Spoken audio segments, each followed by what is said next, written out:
Okay. All right. Good afternoon, Jessica. Thanks for Good taking the afternoon. time to come down to Oakview County Government and interview with us. Thank you. Why don't you tell me a bit about yourself? Yes, I am a IT professional. I have a passion for technology. I like to drive business growth. And that's my little forte. I've had over 10 years of experience in network engineering. Um, I like to say that I've had quite a bit of success implementing complex network solutions and providing technical support in diverse teams. I particularly are skilled in managing large and diverse enterprise network teams. I have a project management credentials, and also too, I have worked in a network environment, um, like a complex environment that house several different layers of different servers in a open case scenario. Um, yes, thank you. Okay. All right. I would like to ask you a few questions. First ones will be technical. Okay, So, first one, let's get around network protocols. Can you explain the differences between TCP and UDP, and why would you choose one over the other? sure. I'm going to start off with the least, and that will be UDP. How I can explain UDP is UDP basically deals with low-end devices. Basically like say um, a low-end um, repeater, far as like printers and stuff like that, that would be on a UDP. UDP is fast, but it's less reliable as far as delivering services. So you could kind of look at UDP as like your printer on the network. Printer on the network basically is a straight through. It's not going to have any type of security um, devices hooked up to it. It's just straight and simple. It's just doing that one um, goal, and that is sending out over the network printers, documents, and so on and so forth. It's nothing coming in, it's just going out. For TCP, or as we know it, TCP IP is going over the network with a IP address, which is unique to that piece of equipment, along with, of course, the MAC address. But TCP is kind of like a postal service where you can ensure that that letter is arriving safely, even if it takes longer. And that is because it does have a layer of security packets. Um, but because of network servicing, higher bandwidth, you don't really see that delay when you send something over the internet. So that's between TCP and UDP, and TCP wins out every time. Gotcha. Yeah. All right, next one, we'll talk about network troubleshooting. How do you document and share knowledge within your team to improve the efficiency of troubleshooting? Well, to improve troubleshooting efficiency effectively, you have to have documentation. So you want to document, document, document. So I utilize like SharePoint and Docs as far as a knowledge base. You can also create your own, or you can actually get it off the shelf or have it proprietary within your company. But I use that as a strategy to encourage also a lot of our team members to contribute to it, so they can update it with root cause analysis and far as results, far as what they did to fix the problem, and anyone else coming behind them that discover that, hey, they've run into the same problem with a piece of equipment or of servicing, they can go back to that knowledge base and notice that, hey, there's the fix for it right there. So when we share information, update it.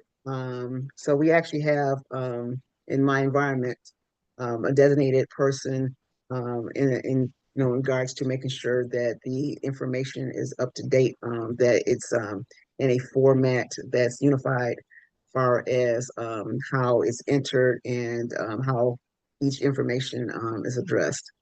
So that's the way that I think it's a win-win situation when we want to share because everything deals with making sure that the end user is up and running in a timely fashion. So you always want to have that information right at your hand.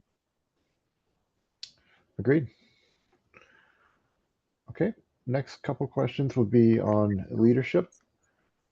So first one is around team management. How do you handle conflicts within your team? Well, it all depends on the nature of the situation. So I would say the low level conflict would be where there could be disagreements on how protocols or so on and so forth, or how one team member handled the situation than another. So at that low level, we can discuss it as a group, especially as like a team weekly meeting, discuss it at that level. But if it's something personal in nature, I will basically listen to both sides or listen to the situation. And if deemed necessary, I would actually escalate that up to HR. Um, so that is also something that I'm a stickler of, people utilizing the HR or the company HR handbook. Because it also gives you answers on how to escalate or basically resolve conflicts, even without going to management first. So um, I would say I want to point out that you have to take a good listener approach before addressing any type of situation, only because um, you know, all answers does not equate far as it fits all. So you have to know what's going on and then act accordingly. Agreed. Yeah. Okay. Next question is going to be on communication. How do you ensure effective communication and coordination within your team? Okay. Well, I like to engage directly with individuals and acknowledge far as that they are part of the team. And basically, I like to make sure that all forms of communication is open. So, if you're not comfortable speaking with me directly, I mean, we utilize, emails. You can also speak up in a group setting. So, I'm a stickler for having group meetings. Also, too, you can also anonymously contact me, far as, if you're having a situation that you don't want to come forward, or if it's something, if you want to like make a suggestion and you don't want to actually put it out there that you suggested it. But the communication is the fact that in any form, you will be heard, and any concern would be addressed. So that's my guide to facilitating good communication with your team. Okay. Next one is going to be focused on problem solving. Describe a time when you had to make a difficult decision under pressure, and how did you approach that situation? Okay, let me see.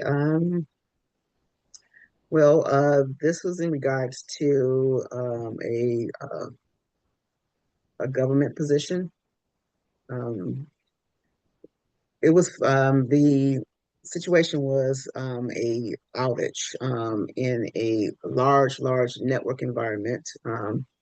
that spanned a couple of continents. There is a link between, say, the South Pacific and the a couple other peninsulas. So that connection that basically bridged the two different regions. There was a breakdown as far as service, which inadvertently led back to a communication link, um, along with a group of other major player hitters, as far as engineers and communications experts. We found where the issue was, and unfortunately, it was actually some hardware that was misconfigured. Um, when you're talking about a global scale internet, there's really no downtime. You can't take the equipment down to do any type of patches or works and stuff like that. It's redundant. It's always going. It's ever live. So if some equipment fall off, that is because the redundancy or some type of major hardware issue that wasn't addressed is the issue, and it'll impact a lot of different services, major, and that's something that cannot actually really take place. So um, we were able to bring it online, but that equipment had to be replaced. So because in the past the government was so slow to adapt to new equipment and services, we had a lot of these issues. Now with the raising of budgets, dealing with the military and the infrastructure, we're seeing less and less of that issue. We're more on top of making sure that the equipment is basically stellar. A lot of times it's over and above what the general public, as far as on the commercial side, uses, almost proprietary and cutting edge. So we're seeing less and less of communications segments actually dropping off. Um, and along with AI, it's tremendous help in making sure that our communications infrastructure around the globe is actually stellar. So that incident, we were totally under pressure. You know, basically, it's like yeah, panic attack. But we were able to, recover and document it, and also to did some. I was part of some research to bring new equipment onto the peninsula, and actually was able to be part of a team to actually upgrade all the legacy equipment um, in all types of regions, as far as the bases and stuff like that around the world. And that was about a 6-year project, and some aspects of it where we're actually like starting to um, bring it to a close is we got about a year and a half out to actually finish it across the board. But yeah, that was my experience, and yeah, it was very interesting. Yeah, that sounds like quite a big deal. Yeah, Definitely a good experience to build your skill set for sure. right. So if I may also approach this scenario, so with Oakview, um, the position, it seems like it entails something similar. So, it looks like that you have, engineers that go out and basically do the same thing.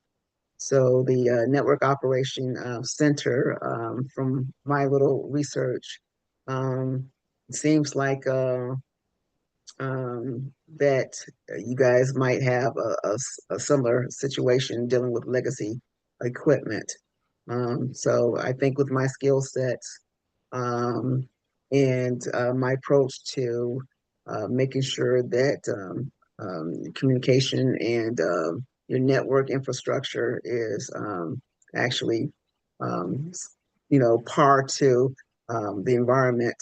I'm sure I'll be a very good candidate for this position. I could really help out. All right. And final question, what are your expectations for this role? I said, once again, I expect to use my past skill sets Mhm. um, in management, also too my skill sets in problem solving and my skill sets in creating long-term plans.